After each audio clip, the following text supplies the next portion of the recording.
우리 자리에서 함께 일어나서 두 손 들고 은혜로다 찬양 드리겠습니다.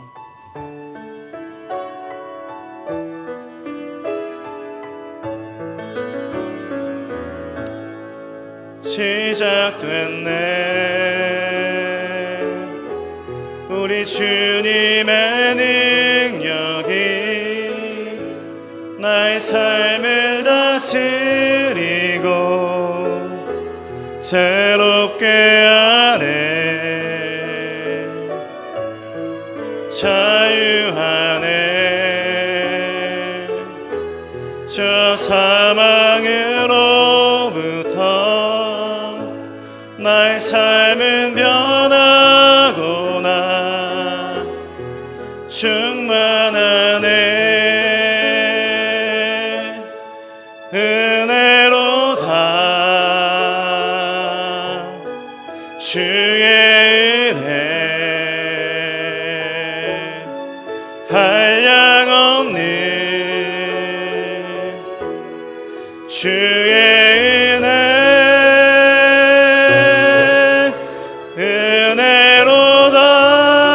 은혜로다. 주의 은혜 변함없는 신실하신 주의 은혜. 손을 내시고 사도신경으로 신앙을 고백하겠습니다. 전능하사 천지를 만드신 하나님 아버지를 내가 믿사오며 그 외아들 우리 주 예수 그리스도를 믿사오니 이는 성령으로 잉태하사 동정녀 마리아에게 나시고 본디오 빌라도에게 고난을 받으사 십자가에 못 박혀 죽으시고 장사한 지 사흘 만에 죽은 자 가운데서 다시 살아나시며 하늘로서 전능하신 하나님 우편에 앉아 계시다가 저리로서 산자와 죽은 자를 심판하러 오시리라. 성령을 믿사오며 거룩한 공예와 성도가 세례교통하는 것과 죄를 사하여 주신 것과 몸이 다시 사는 것과 영원히 사는 것을 믿사옵나이다. 아멘. 우리 자리에 앉아서 찬송가 461장 찬송 드리겠습니다.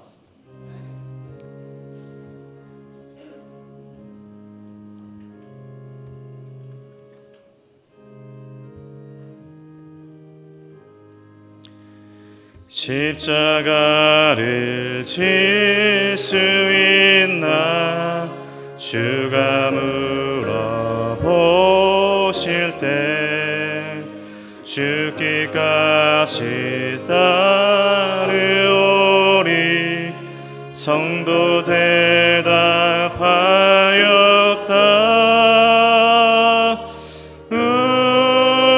우리의 심령 주의 것이니 주님의 형상 만드소서. 주 인도 따라 살아갈 동안 사랑과 충성 늘 바치오리다. 너는 기억하고 있나 구원받은 강도를. 그가 회개하였을 때 낙원 허락받았다.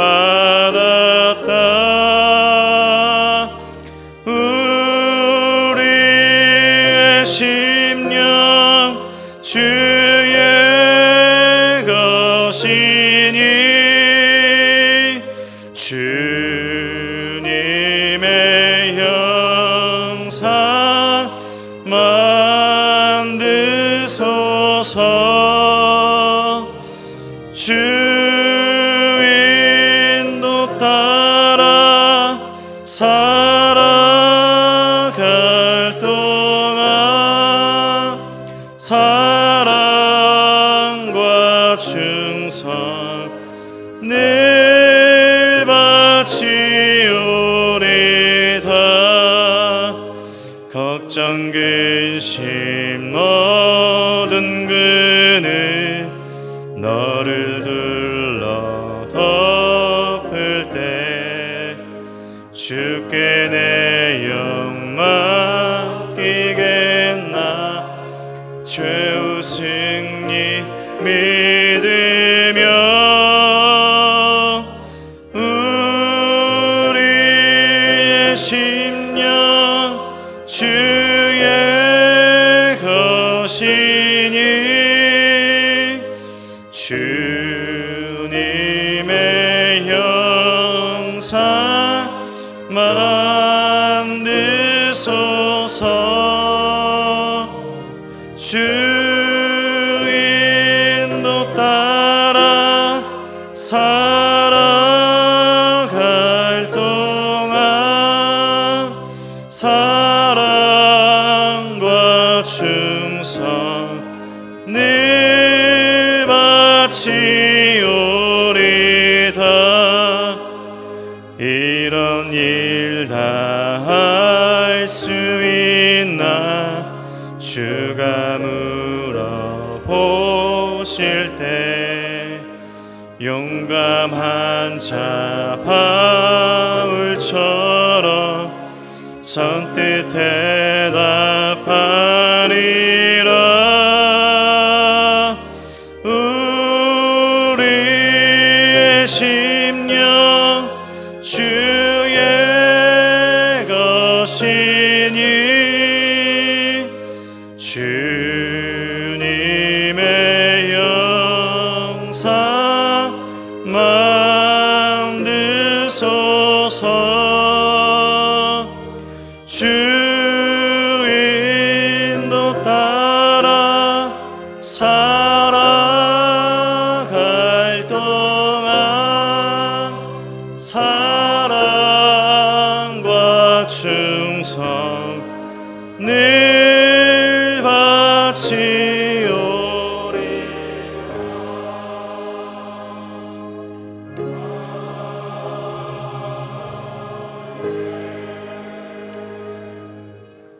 거룩하시고 자비하신 하나님 아버지, 거룩하고 복된 주일 허락하셔서 예배드릴 수 있도록 하여 주심에 감사함을 드립니다.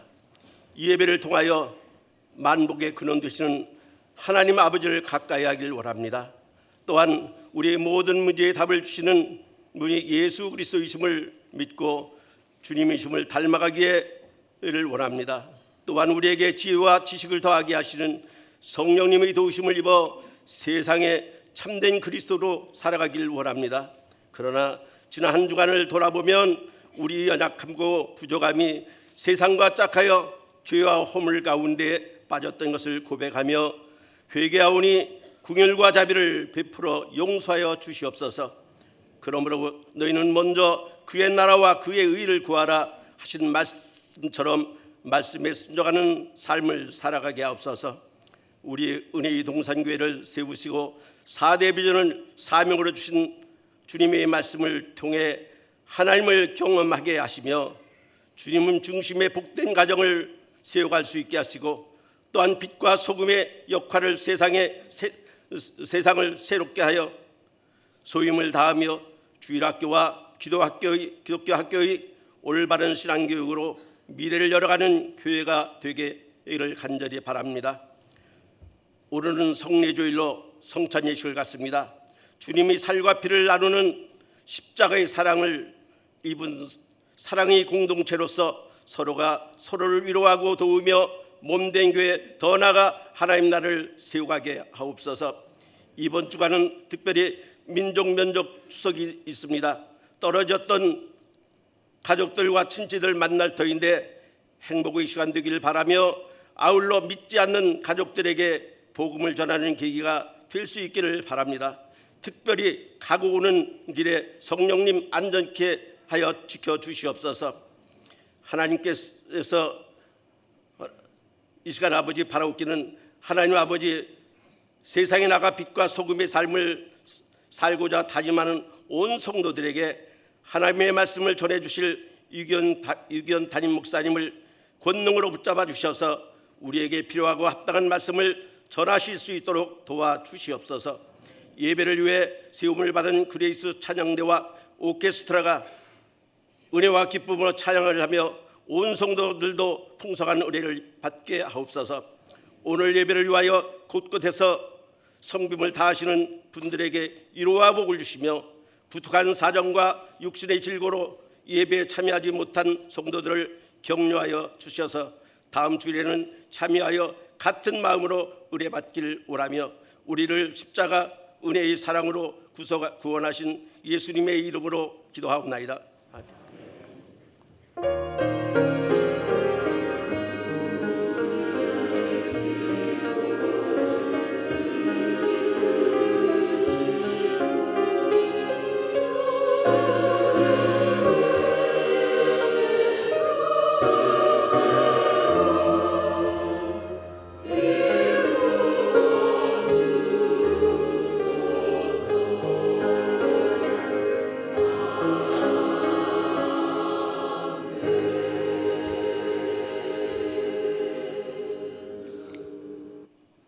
그레이스 성가대 오케스트라 찬양과 함께 헌금 드리겠습니다.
기도드리겠습니다. 주 예수밖에는 귀한 것이 없다라는 우리의 고백이 하나님의 은혜인 줄 믿습니다. 하루가 지나고 또 계절이 바뀌고 우리 하루가 살아가는 우리의 일상이 하나님의 크고 놀라우신 그 은혜인 줄 믿고 감사드립니다. 우리 함께 하신 하나님의 은혜를 바라보며 모든 것에 범사에 감사하는 우리의 삶이 될 수 있도록 축복하여 주옵소서. 이 시간 감사로 드리는 우리의 헌금을 기쁘게 받아주시고 겸손히 드린 손길마다 축복하시고 하나님 나라와 뜻을 위하여 귀하게 사용되도록 인도하여 주시옵소서. 모든 은혜와 사랑 감사드리며 예수 그리스도의 이름으로 기도드립니다. 아멘. 교회 소식 전해드리겠습니다. 2부 예배에 나오신 은혜동산교회 성도님들 모두 주님의 이름으로 환영합니다. 은혜동산교회 처음 나오신 우리 새가족분들 환영하는데요. 새가족분들은 예배 후에 나가시면 로비 왼쪽에 새가족실이 있습니다. 새가족실로 오시면 잘 안내해드리도록 하겠습니다. 오늘은 성례 주일로 보냅니다. 성찬식과 세례식이 있습니다. 기도를 함께 참여하도록 하겠습니다.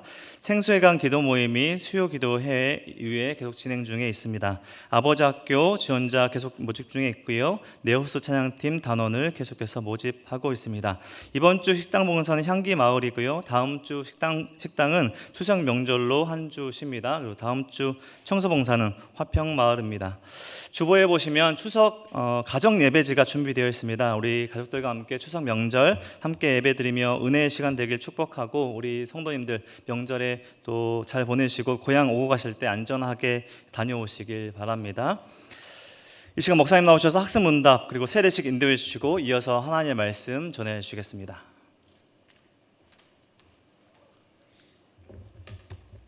오늘 이 아침에 학습 받으실 분 두 분 계십니다. 제가 호명할 때 자리에서 한번 일어나 주시기 바랍니다. 김동자, 박한희. 학습은 세례받기 전에 미리 한 번 더 이분들의 신앙을 점검하는 그런 귀한 예식입니다. 여러분도 같이 이분들을 위해서 기도해 주시면 감사하겠습니다. 이제 두 분은 제가 질문할 때 예라고 대답하면서 자신의 신앙을 고백해 주시기 바랍니다. 여러분은 자신의 죄악된 생활을 버리고 천지 만물을 창조하시고 홀로 주관하시는 하나님을 믿고 섬기기로 서약하십니까? 주는 그리스도시요 살아계신 하나님의 아들이심을 믿습니까? 성경을 하나님의 말씀으로 믿고 그 말씀대로 순종하며 살기로 서약하십니까? 한 번 더 묻습니다. 주의를 거룩하게 지키고 교회의 질서에 순종하며 어떠한 환경에서도 끝까지 주님을 믿기로 서약하십니까? 기도하겠습니다. 하나님 아버지, 우리 주님께서 피로 값주고 사신 두 분이 이제 주님 앞에서 또 온 성도들 앞에서 자신의 신앙을 고백했습니다.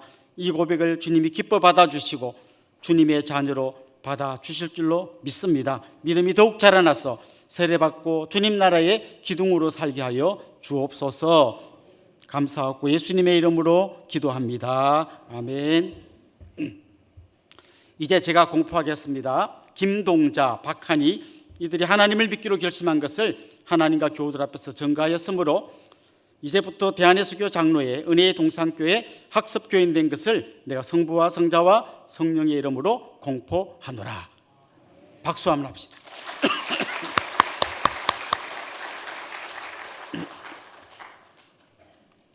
세례 받으시는 분 한 분 계십니다. 송민정. 네, 자리에서 한번 일어나 주십시오. 세례는 내가 주님과 함께 죽고 주님과 함께 산다는 것을 하나님 앞과 여러 정인들 앞에서 믿음으로 고백하는 예식입니다. 제가 한번 서약 질문 드리겠습니다.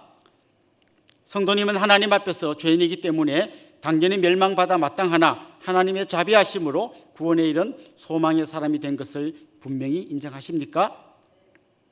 성도님은 주 예수 그리스도께서 하나님의 아들 되심과 죄인의 구주 되신 줄을 믿으며 앞으로 그 예수님만 따르면서 살 것을 서약하십니까? 성도님은 앞으로 성령님의 은혜만 의지하고 그리스도의 말씀을 따르면서 살 것을 서약하십니까?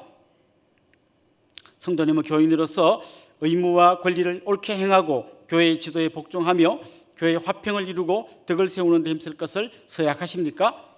기도하겠습니다. 주님, 주께서 십자가에 달려 죽으시고 희생하심으로 이 귀한 생명을 살린 줄로 믿습니다.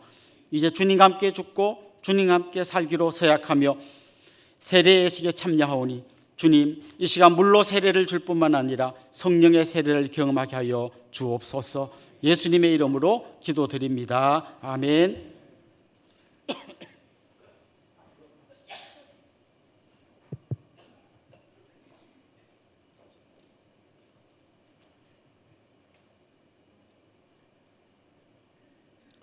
주 예수를 믿어 하나님의 자녀가 된 송민정 성도에게 내가 성부와 성자와 성령의 이름으로 세례를 주노라. 아멘.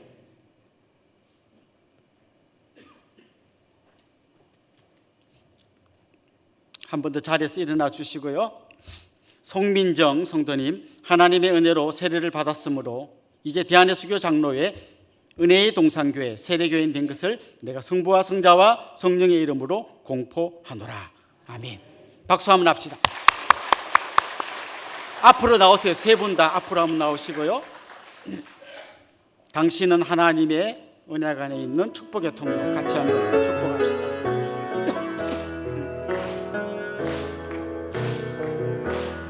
당신은 하나님의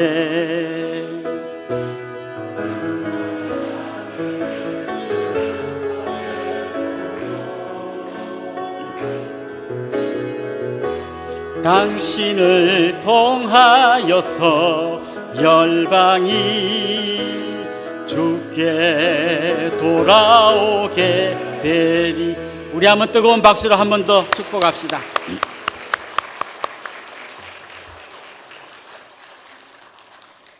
이제 우리 하나님의 말씀을 찾도록 하겠습니다. 마태복음 20장 17절부터 28절까지 말씀을 봉독하겠습니다. 마태복음 20장 17절부터 28절까지 저와 여러분이 한 절씩 교독하겠습니다. 예수께서 예루살렘으로 올라가려 하실 때에 12 제자를 따로 데리시고 길에서 이르시되 보라, 우리가 예루살렘으로 올라가노니 인자가 대제사장들과 서기관들에게 넘겨지매 그들이 죽이기로 결의하고 이방인들에게 넘겨주어 그를 조롱하며 채찍질하며 십자가에 못 박게 할 것이나 제3일에 살아나리라. 그때 세베대의 아들의 어머니가 그 아들들을 데리고 예수께 와서 절하며 무엇을 구하니 예수께서 이르시되 무엇을 원하느냐. 이르되 나의 이 두 아들을 주의 나라에서 하나는 주의 우편에 하나는 주의 좌편에 앉게 명하소서. 알지 못하는도다. 내가 마시려는 잔을 너희가 마실 수 있느냐. 그들이 말하되 할 수 있나이다. 이르시되 너희가 과연 내 잔을 마시려니와 내 좌우편에 앉는 것은 내가 주는 것이 아니라 내 아버지께서 누구를 위하여 예비하셨든지 그들이 얻을 것이니라. 열 제자가 듣고 둘째에 대하여 분이 여기거늘 예수께서 제자들을 불러다가 이르시되 이방인의 집권자들이 그들을 임의로 주관하고 그 고관들이 그들에게 권세를 부리는 줄을 너희가 알거니와 너희를 섬기는 자가 되고 너희 중에 누구든지 어뜸이 되고자 하는 자는 너희의 종이 되어야 하리라.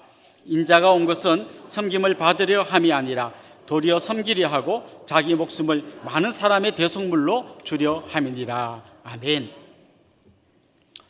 어린 자녀를 양육하는 부모님의 양손에는 두 가지가 들려 있는데요. 하나는 당근, 하나는 채찍입니다. 아이들이 말을 잘 들으면 칭찬해주고 보상해주고 말을 안 들으면 혼을 내주게 돼 있죠.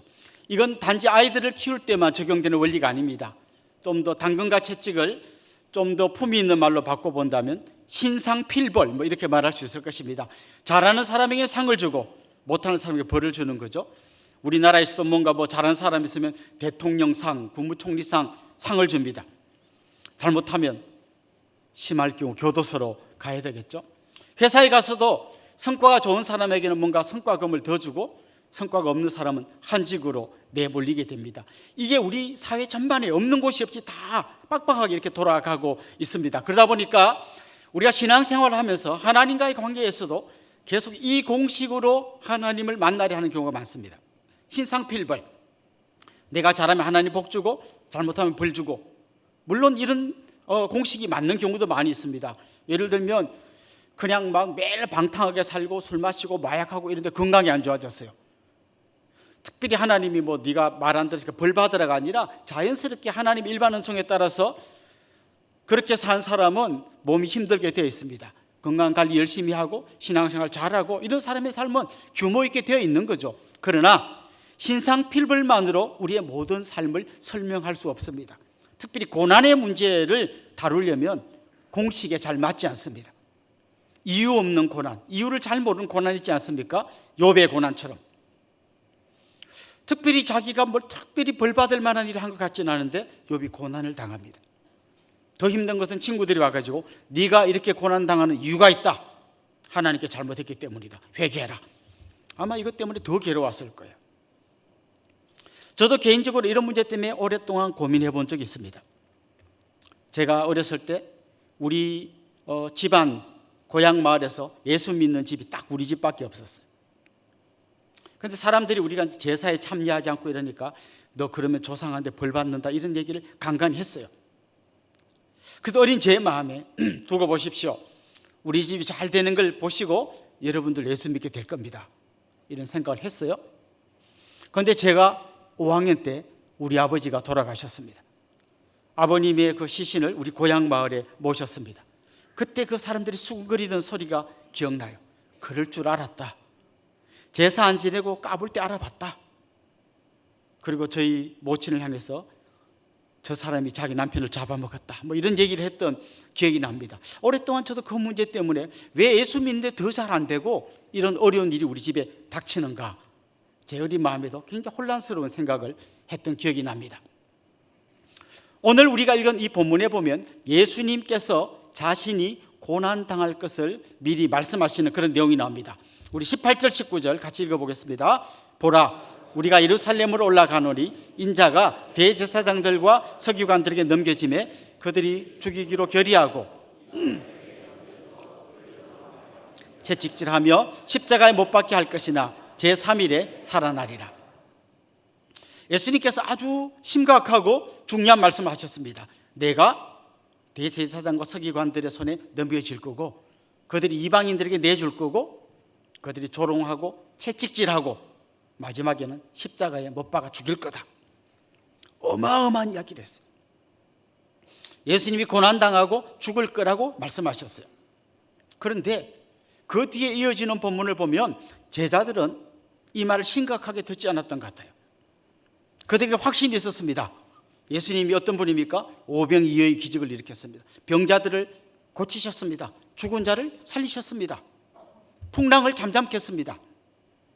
그 예수님이 누군가에게 잡혀가서 고난당하고 죽임당한다는 건 상상할 수 없는 일이었습니다. 그래서 예수님이 내가 고난당하고 죽는다라고 말씀하시는데도 별로 대수롭지 않게 여겼던 것 같습니다. 제자들이 예수님의 고난과 죽음이 상상 불가한 것이었고 이해도 안 되는 것이었죠. 그러다 보니까 오늘 본문에 아주 이 엄중한 상황에서 엉뚱한 사건이 일어나고 있습니다. 세베대의 두 아들, 그게 야고보와 요한인데요. 야고보와 요한의 어머니가 자기 두 아들을 데리고 와서 예수님에게 첨탁하는 내용이 오늘 본문에 나옵니다. 엄마가 아들들을 위해서 예수님을 찾아온 이 그림은 요즘 우리가 가끔씩 볼 수 있는 그림이죠. 치맛바람 휘날리며 학교에 찾아온 엄마들을 보고 저 엄마 치맛바람 대단해 이런 얘기 하지 않습니까? 사실 요즘은 좀 더 심해진 것 같아요. 치맛바람의 오늘날의 버전은 헬리콥터맘이라는 용어가 생겼습니다. 여러분 헬리콥터 아시죠? 어떤 어려운 일이 생기면 헬리콥터가 그 상황을 그 공중에서 계속 보면서 지시하고 조정합니다. 그것처럼 엄마가 아이들 머리에서 계속 헬리콥터를 타고 따라다니고 있는 거죠. 학교 가면 학교로. 심지어 요즘은 군대까지 엄마가 따라간다 하더라고요. 아들이 입대한 군대 앞에 방을 하나 얻어놓고 수시로 소대장에 전화한대요. 우리 아들은 알러지가 있어서 계란을 못 먹습니다. 계란 빼주세요. 이런 걸 매일 이야기하고 또 그 엄마들 카톡방에 소대장이 걱정하지 마십시오. 여러분 자녀 잘 있습니다. 사진을 막 올려준대요. 그러면 그 사진 보고 우리 아들 얼굴이 왜 이렇게 좀 이상합니까? 막 계속 전화한대요. 헬리콥터 맘이죠. 그런데 이런 치맛바람은 요즘 갑자기 생긴 게 아닌 것 같아요. 2000년 전 예수님 당시에도 치맛바람 휘날리며 예수님을 찾아온 엄마가 있었습니다. 여러 정황상 아마 이 여인의 이름이 살로메일 거라고 많은 분들이 추측합니다. 이 살로메가 자기 두 아들을 위해서 청탁을 넣는 거죠. 예수님이 나중에 보좌에 앉으실 때, 그러니까 왕이 된다는 거죠. 예수님이 왕이 돼서 보좌에 앉으실 때 우리 두 아들 중에 하나는 주님이 오른편에, 하나는 왼편에 앉게 해주십시오. 지금 이분이 청탁을 넣는 이유가 있어요. 우리 아들들이 주님을 위해서 헌신을 많이 했습니다. 그러니까 거기에 맞는 보상을 해주셔야 됩니다. 이 이야기를 하고 있는 거예요. 그런데 여러분, 우리가 지금 한 몇 주 동안 살펴본 본문을 보면 사람들의 머릿속에 이 신상필벌의 공식이 꽉 차 있다는 걸 알 수 있어요.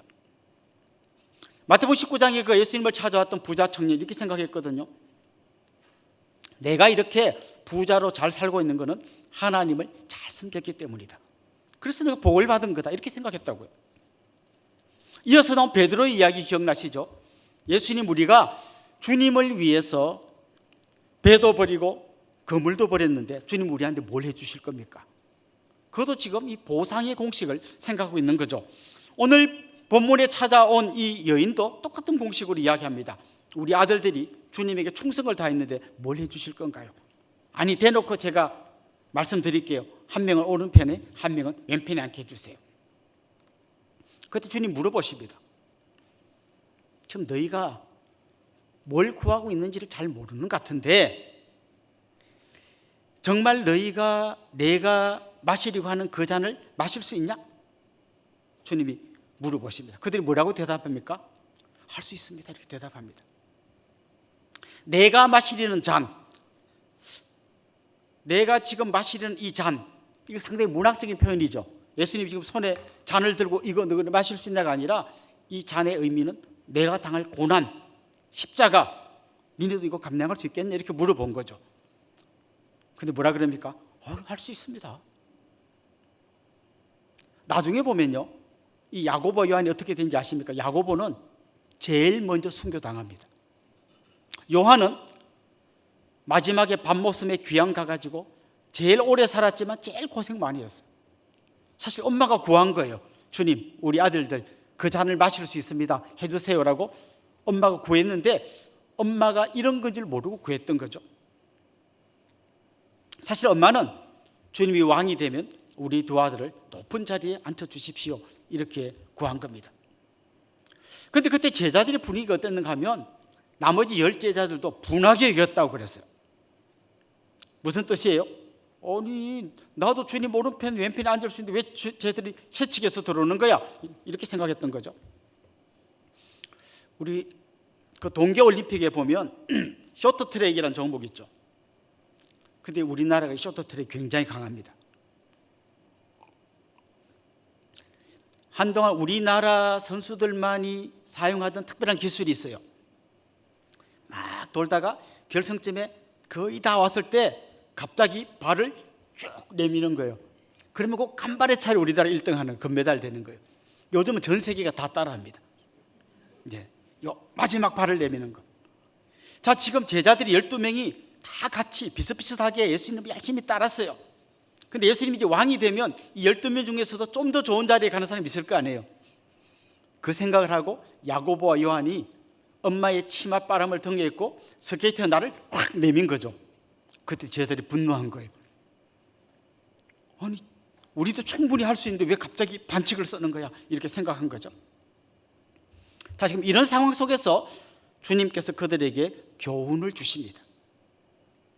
26절 하반절에 보면 이런 말씀이 나옵니다. 누구든지 크고자 하는 자는 섬기는 자가 되어야 한다.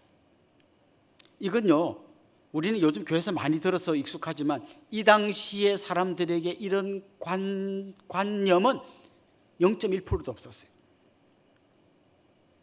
당시의 이방인들의 집권자들은 어떻게 했습니까? 그들은 자기들의 권력을 갖고 하고 싶은 대로 했어요. 권력을 마음껏 휘둘렀어요. 또 그렇게 하고 싶어서 높은 자리에 올라가고 싶어 하는 거 아니에요. 그 주님 말씀 뭡니까? 27절 한 번 더 읽어봅시다. 너희 중에 누구든지 어뜸이 되고자 하는 자는 너희의 종이 되어야 하리라. 너희 중에 누구든지 어뜸이 되고자 하는 자는 너희의 종이 되어야 하리라. 아니, 그냥 섬기는 정도가 그냥 예의상 좀 이렇게 서빙 정도 하는 게 아니고 아예 종이 되어야 한다는 거예요. 주님 섬겼더니 높은 자리에 앉혀줄 줄 알고 지금 이야기하고 있는데, 주님은 반대로 너희는 오히려 종이 되어서 남을 섬겨야 한다고 이야기합니다. 여러분, 이게 복음의 진수입니다. 우리가 누군가를 섬길 수 있다는 것이 어마어마한 주님의 은혜입니다. 만약 여러분에게 하나님이 재물을 주신다면 그 재물은 누군가를 섬기라고 주신 거예요. 여러분에게 건강을 주신다면 그 건강으로 또 다른 사람을 섬기라고 건강을 주신 거예요. 여러분에게 직분을 주신 이유는 누군가를 섬기라고 주신 거예요. 섬기라고. 아마 이런 이야기를 들으면 어떤 분이 이렇게 반응할 거예요. 그럼 뭐하러 내가 예수 믿나? 예수 믿어서 복 받고 잘 살고 그거 가지고 내가 막 힘있게 그러고 싶어서 내가 그런 조건으로 예수를 믿었는데 실컷 믿었더니 섬기고 종이 되라. 왜 믿냐? 이렇게 생각하는 사람이 있습니다. 그런데 사실 이 섬김 안에는요, 해본 사람만이 아는 놀라운 기쁨이 숨겨져 있어요. 제가 우리 교회 이렇게 계속 일주일 동안 보다 보면요, 수많은 분들이 보이지 않는 곳에서 섬기고 있는 걸 봅니다. 근데 항상 보면 그들의 얼굴에 기쁨이 가득해요. 얼마 전에는 여기 토요일 오후에 미용 봉사를 사람들이 하더라고요. 그 할머니, 할아버지도 앉혀놓고 머리를 깎아줘요. 얼마씩 받고 깎아줄까요? 10원도 안 받습니다. 하면 팔 아프고 허리 아프고 다리 아프고 그 머리카락 다 쓸어야 되고 그 귀찮은 일을 하는데 봉사하는 분들 얼굴이 전부 막 해같이 환하게 빛나요. 그 섬기는 자만이 섬기는 기쁨을 아는 거예요. 그냥 머리가 턱하게 오신 분이 내가 팔이 아프지만 열심히 깎았더니 예쁘게 해서 갈 때 마음속에 너무 큰 기쁨이 일어나는 거예요. 2주에 한 번씩 토요일 날 많은 분들이 오셔서 도시락을 100개 정도 싸서 이웃에 있는 어려운 분들에게 나누어 줍니다. 요리를 하고 포장을 하고 배달을 하는 그분들의 얼굴이 환하게 빛나고 있습니다. 섬겨본 사람만 아는 기쁨이죠. 토요일 날 우즈베키스탄 어린이들이 한 30명 와서 교회에서 한국말도 배우고 간식도 먹고 또 말씀도 듣습니다. 그 말도 잘 안 통하는데 번역기 들고 막 다니면서 애들하고 이야기하시는 그분들 얼굴이 늘 보면 환해요. 청소하는 분들, 주차 봉사하는 분들, 섬겨본 사람만이 기쁨을 아는 거예요. 우리 교회가 이제 한 19년 역사가 있다 보니까 아주 조그만 아이들이 막 자라는 과정을 저는 계속 보잖아요. 목사님, 쟤 너무 분방공 목사님 뛰어다녀서 제가 감당이 안 돼요. 막 얼마나 개구장이 뛰어다니는지. 그런데 그 아이가 계속 그 선생님들을 통해서 배우고 하더니 어느 순간 청년부에서 기타 치면서 찬양인들 하고 있단 말이죠. 그러니까 정말 그 섬겨본 사람 안 한 거죠. 자기가 막 그 개구쟁이를 붙들고 씨름해본 사람은 청년이 돼서 막 봉사하고 있을 때 너무 감사한 거죠. 막 뺀질뺀질 거리던 순장이 어느 날 전화 오는 거죠. 자기도 순장 돼가지고 이제야 순장님 마음을 알 것 같습니다. 옛날에 제가 뺀질거렸던 걸 용서해 주십시오. 그럴 때 이제 말할 수 없는 기쁨을 느끼는 거예요. 진짜 이 섬김의 완벽한 모델은 예수님이십니다. 예수님은 하늘 보좌를 버리시고 인간의 몸으로 오셔서 자기 곁에 다가오는 수많은 그 가난하고 소외된 사람들, 병든 사람들 고쳐주시고 기도해 주시고 그들과 함께 식사하시고 그들의 친구가 되어주셨습니다. 주님이 걸어가신 길이 바로 이 섬김의 길입니다. 그런데 이 섬김의 길이 진짜 좀 더 내면을 이렇게 들여다보면 그 길은 고난의 길이고 심지어 죽음의 길입니다. 오늘 본문에 보면 예수님께서 내가 나를 너희들의 대속물로 하나님께 드린다고 이야기합니다. 대속. 이 대속이란 단어는요, 종이나 노예 생활하는 사람들을 풀어주기 위해서 돈을 지불하는 걸 대속이라고 합니다. 내 사촌 동생이 집이 가난해서 종으로 팔려갔어요. 얘를 좀 풀어주고 싶어요. 어떻게 하면 돼요? 값을 치르면 됩니다. 이게 대속이에요. 그런데 예수님은 자기 몸을 대속물로 내놓았다는 거예요. 죄의 결과로 영원한 심판을 받을 우리를 위해서 주님이 대신 값을 치르신 거예요. 십자가 위에서 고난당하시고 죽음으로써 우리를 구원해 주셨다는 거예요. 주님은 이 이야기를 한 알의 밀알에 비유하십니다. 한 알의 밀알이 죽을 때 거기서 수많은 생명이 다시 살아나는 것처럼 예수님이 대속물이 되셔서 죽으심으로 여기 있는 우리 모두가 다 새로운 생명을 얻게 된다는 거죠. 주님 바로 이 길, 이 고난의 길, 죽음의 길을 가신 거예요. 여기까지만 하시면 좋을 텐데 돌아보면서 우리를 초청하시는 거예요. 같이 가자고. 주님 괜찮습니다. 얼른 가세요. 이루고 싶죠. 사실 지금 오늘 본문의 그 야고보, 요한이 아까 말씀드렸죠. 한 명은 제일 먼저 순교하고 한 명은 끝까지 살아남았는데 엄청 귀양 가가지고 고난 받았다 그랬잖아요. 오늘 우리 시대 십자가의 길은요, 저는 야고보의 길이라기보다 요한의 길에 더 가깝다고 생각해요. 요즘 예수 믿는다고 막 잡아다가 때리고 막 사형시키고 이런 경우는 거의 없잖아요. 그런데 여러분, 어느 길이 더 어려울 것 같습니까? 순교가 어려울 것 같습니까? 야고보가 어려울 것 같습니까? 요한이 어려울 것 같습니까? 네, 당연히 둘 다 어렵죠. 근데 순교는 더 힘든 것이긴 하지만 짧은 시간에 끝납니다. 예를 들면 총살시킨다. 그냥 눈 딱 감고 있으면 땅 하면 천국에서 눈을 뜰 거 아니에요. 근데 살아있는 사람이 십자가의 길을 간다는 것은 바울이 고백한 것처럼 내가 날마다 죽노라. 매일 죽어야 되는 거예요. 지금 우리 여기 있는 분들은 총살당할 위험이 없어요. 대신 우리는 요한이 걸어갔던 그 길을 가는 거예요. 살아있는 순교자가 되는 거예요. 내 속에 나도 성질 있고 자존심 있고 할 말이 다 있지만 때로는 내가 나를 죽이는 거예요. 내가 십자가를 지는 거예요. 사실 우리 자신을 보면 어려운 일이잖아요. 내 앞에 차 한 대만 끼어들어도 그냥 기어이 빵빵을 해야 속이 풀리는데 먼 이웃은 고사하고 한 집에 사는 남편이나 아내가 조금만 내 자존심이 건드려도 이거 못 참는데 십자가의 길을 간다는 건 이런 내 성질 머리를 죽이고 그를 섬긴다는 거 아니에요. 많은 분들이 그런 이야기합니다. 이제 그만하고 싶어요. 제가 20년간 우리 남편한테 그래 했는데 하나도 안 변해요. 저는 여러분을 위해서 먼저 생명을 내주신 그 예수님을 깊이 만나지 않고서는 이게 절대로 할 수 없는 것임을 말씀드리고 싶어요. 사실 예수 믿는 길은 믿었더니 복 받고 그래서 집 샀고 부자 되고 병 고치고 잘 됐다 이런 얘기가 전부가 아니에요. 거기는 분명히 십자가의 길이 기다리고 있습니다. 그런데 주님은 그 길이 감사와 기쁨의 길이라고 이야기하면서 우리를 초청하는 거예요. 그렇습니다. 우리는 내가 하나님의 밀알이 되어 죽음으로써 그 자리에서 수많은 생명이 다시 살아나는 그걸 우리의 기쁨으로 삼아야 해요.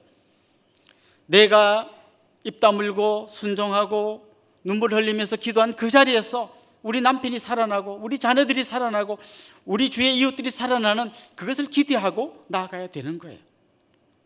이제 우리 지금 성찬식이 거행될 예정입니다. 이 성찬의 의미가 뭡니까? 오늘 저는 이거 먹으면서 빵이 맛있네, 포도주가 좀 이렇게 도수가 몇 돌까 이런 거 생각하지 마시고 주님께서 나를 위하여 자기 살을 찢어 주셨구나. 주님께서 나를 위하여 자기의 피를 흘려 주셨구나. 그걸 좀 깊이 묵상하는 성찬식이 되면 좋겠어요. 우리 이 성찬을 진행하는 동안 나를 위해 죽으신 그 주님의 뒤를 저도 묵묵히 따라가겠습니다. 그 십자가의 길, 그 순교자의 삶, 그게 제가 주님 따라가며 배울 일입니다. 고백하면 좋겠고요. 이 고백이 여러분의 가정에서 우리 교회 가운데서 계속 일어나면 좋겠어요. 만약 여러분의 가정이 지금까지 은혜 가운데 자랐다면 분명히 여러분의 가족 중에 누군가가 눈물로 십자가를 지고 가고 있기 때문입니다. 오늘 집에 가시면 여러분의 남편과 아내에게 그런 고마움을 표현해 주면 좋겠어요.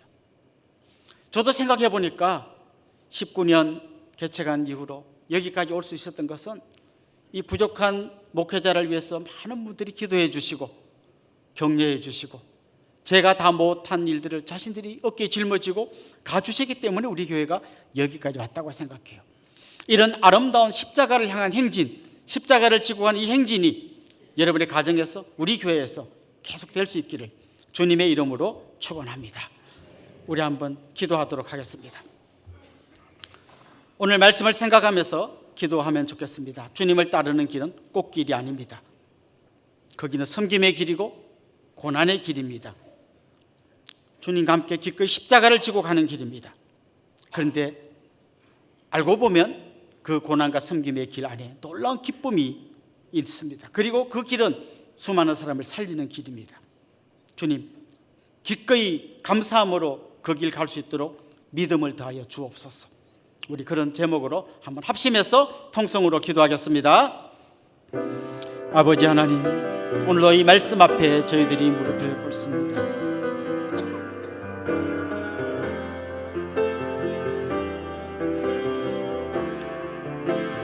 주님께서 오셔서 한 사람 한 사람의 마음의 문을 두드려 주시옵시고 간절한 눈물의 기도로 주님 앞에 가기를 소망합니다. 주님, 호화로운 꽃길이 아니라 십자가의 길이고 고난의 길이지만 우리가 하나님의 미랄이 되어 썩어질 때 그곳에서 수많은 생명이 다시 살아나는 이 놀라운 진리를 믿음으로 고백하게 하여 주시고 믿음으로 한 걸음씩 나아가는 귀하고 복된 믿음의 사람들이 되게 하여 주시옵소서.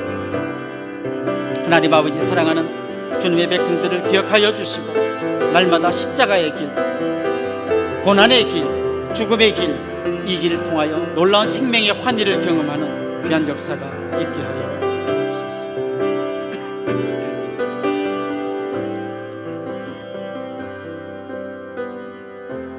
하나님 아버지, 오늘도 한마음 되어 주님 섬기길 원하는 저희들의 마음속에 주님을 섬길 뿐만 아니라 수많은 사람들을 섬길 수 있는 넉넉한 마음을 허락하여 주시옵소서.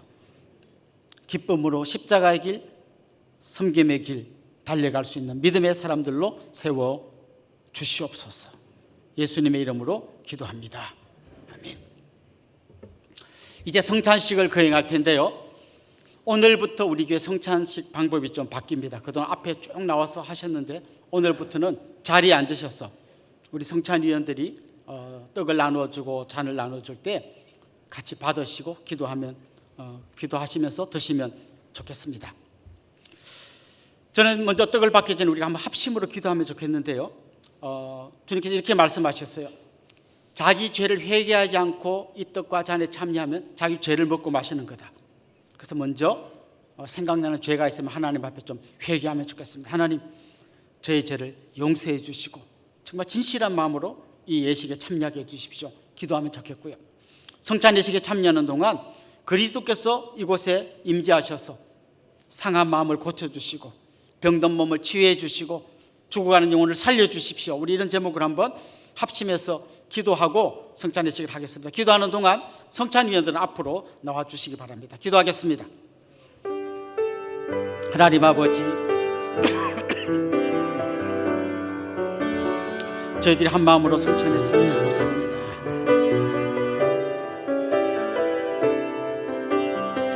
주님 오셔서 사랑하는 성도님들의 마음의 문을 두드려 주시옵시고 하나님이 성찬에 참여하는 동안 생각나는 죄들을 주님 앞에 회개하며 정결한 몸과 마음으로 주님의 성찬에 참여하게 하여 주옵소서. 주께서 우리를 위하여 살을 찢으시고 피를 흘리시며 죽어가셨던 그 참혹한 희생을 기억하게 하여 주옵시고 우리도 이 성찬에 참여하면서 주님 가셨던 그 길, 십자가의 길 따라갈 수 있도록 은혜 위에 은혜를 더하여 주시옵소서. 하나님, 오늘도 기도하는 사랑하는 성도들의 그 간절한 마음이 하나님 앞에 상달되게 하여 주옵시고 응답되어지고 주시옵소서. 자비로우신 하나님 아버지, 영광과 존귀와 감사와 찬송을 올려드립니다. 예수 그리스도의 은혜로 죄와 사망에서 구속함을 입은 저희들이 하나님의 사랑과 그리스도의 은혜를 기억하면서 이 거룩한 예식에 참여케 하심을 진실로 감사드립니다. 이 시간 우리 주 예수께서 이곳에 임재하셔서 이 성찬이 주님과 함께하는 예식이 되게 하여 주옵소서. 이 성찬식을 통해서 주님의 몸과 피를 대할 때에 우리의 심령이 새로워지게 하시고 우리의 삶이 변화되게 하시고 예수 그리스도의 고난과 죽으심 그리고 부활과 승리를 체험하게 하여 주옵소서. 주님 안에서 더 깊은 영적인 연합과 교제와 사랑이 넘치게 하시며 또한 승리하는 삶을 살게 하여 주옵소서. 예수님의 이름으로 기도드립니다. 아멘. 이제 성찬 예식을 거행할 텐데요, 성찬의 의미를 모르고 참여하는 일을 막기 위해서 세례 받으신 분, 또 입교하신 분들만 성찬에 참여하게 합니다. 한번 그런 분들 자리에서 한번 일어나 주시죠. 세례 받으신 분, 입교하신 분들 일어나셔서 우리 성찬위원들이 떡을 돌릴 때 받으시고 앉으셔서 드시면서 기도하는 마음으로 참여하시면 좋겠습니다.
떡을 받으신 분은 자리에 앉으셔서 기도하시면서 떡을 드시면 되겠습니다.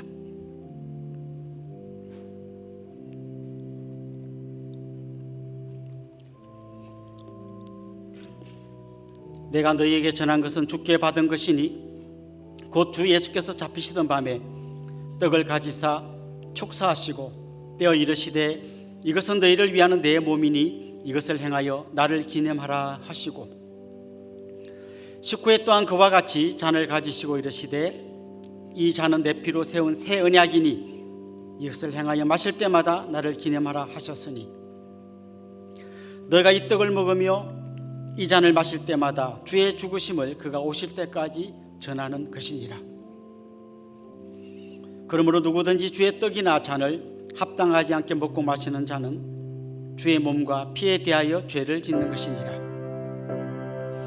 사람이 자기를 살피고 그 후에야 이 떡을 먹고 이 잔을 마실지니 죄의 몸을 분별하지 못하고 먹고 마시는 자는 자기의 죄를 먹고 마시는 것이니라.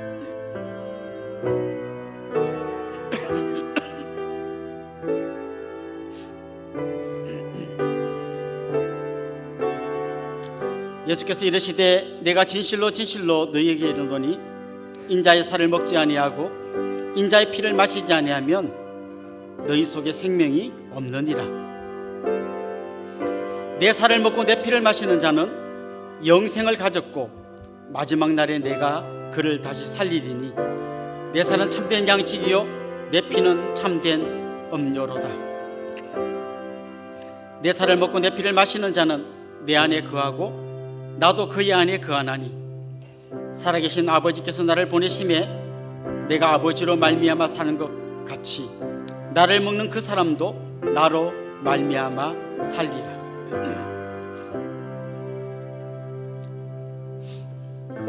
혹시 세례받고 입교하셨는데 떡을 받지 못하신 분 계십니까? 네, 그럼 이어서 분잔하도록 하겠습니다.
자리에서 한번 일어나 주시면 좋겠습니다. 그래야 잘 표시해 나갈 것 같습니다. 잔을 받으시면 자리에 앉으셔서 기도하는 마음으로 잔을 드시도록 하겠습니다.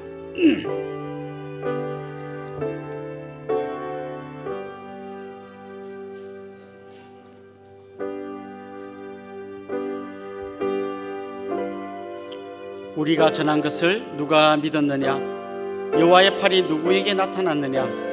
그는 주 앞에서 자라나기를 연한 순 같고 마른 땅에서 나온 뿌리 같아서 고운 모양도 없고 풍채도 없은즉 우리가 보기에 흠모할 만한 아름다운 것이 없도다.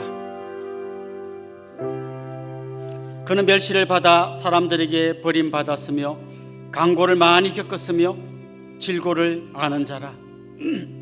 마치 사람들이 그에게서 얼굴을 가리는 것 같이 멸시를 당하였고 우리도 그를 귀히 여기지 아니하였도다. 그는 실로 우리의 질고를 지고 우리의 슬픔을 당하였거늘 우리는 생각하기를 그는 징벌을 받아 하나님께 맞으며 고난을 당한다 하였노라. 그가 찔림은 우리의 허물 때문이요 그가 상함은 우리의 죄악 때문이라.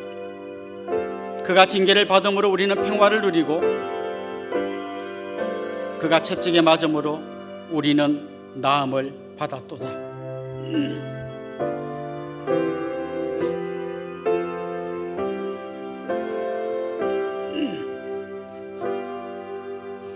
우리는 다 양 같아서 그릇 행하여 각기 제 길로 갔거늘 여호와께서는 우리 무리의 죄악을 그에게 담당시키셨도다. 그가 곤욕을 당하여 괴로울 때에도 그의 입을 열지 아니하였으며 마치 도수장으로 끌려가는 어린 양과 털 깎는 자 앞에서 잠잠한 양같이 그의 입을 열지 아니하였도다. 그는 곤욕과 신문을 당하고 끌려갔으나 그 세대 중에 누가 생각하기를 그가 살아있는 자들의 땅에서 끊어짐은 마땅히 형벌받을 내 백성의 허물 때문이라 하였으리요. 그는 강포를 행하지 아니하였고 그의 입에 거짓이 없었으나 그의 무덤이 악인들과 함께 있었으며 그가 죽은 후에 부자와 함께 있었도다.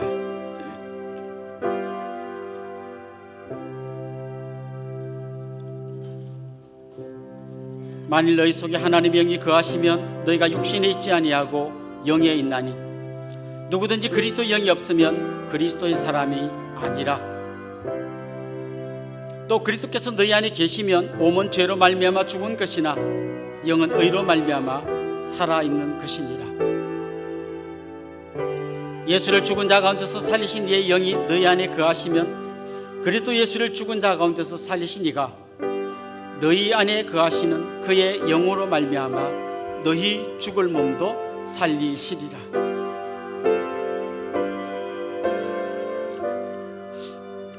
혹시 세례 받고 입교하셨는데 잔을 받지 못한 분이 계십니까? 네, 저 뒤쪽에 계십니다. 이제 우리 한번 같이 기도하도록 하겠습니다. 하나님 아버지, 주님의 살과 피를 기념하며 저희들이 성찬에 참여했습니다. 우리의 삶이 바로 이 십자가의 길을 따라가는 삶이 되게 하시고 그곳에서 수많은 생명들이 살아나는 아름다운 소식들이 날마다 들려오게 하여 주옵소서. 예수님의 이름으로 기도드립니다. 아멘. 저를 잠깐 주목해 주시면 좋겠습니다. 우리 같이 한번 축하하고 또 환영하면 좋겠는데요.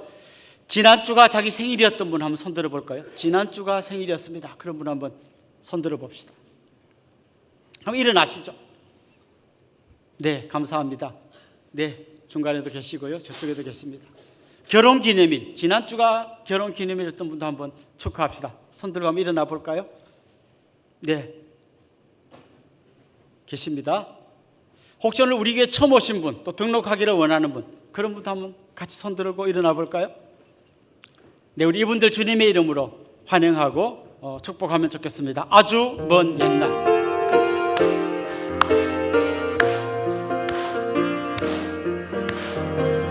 아주 먼 옛날 하늘에서는 당신을 향한 계획 있었죠. 하나님께서 알아보시고 좋았더라고 말씀하셨네. 이 세상 그 무엇보다 귀하게 나의 손으로 창조하였노라.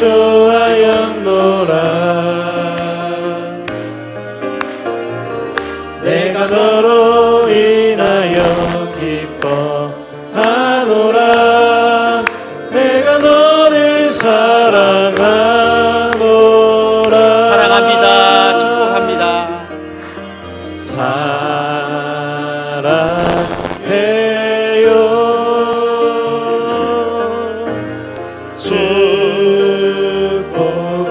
축복해요.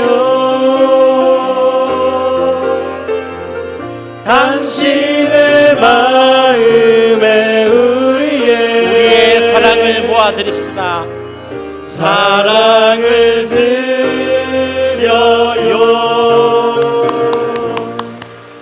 사랑합니다. 축복합니다.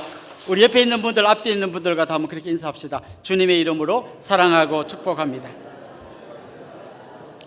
이제 우리 자리에서 한번 다 일어나겠습니다. 폐회성 다시 세움 같이 찬송하고 축도로 예배 마치겠습니다.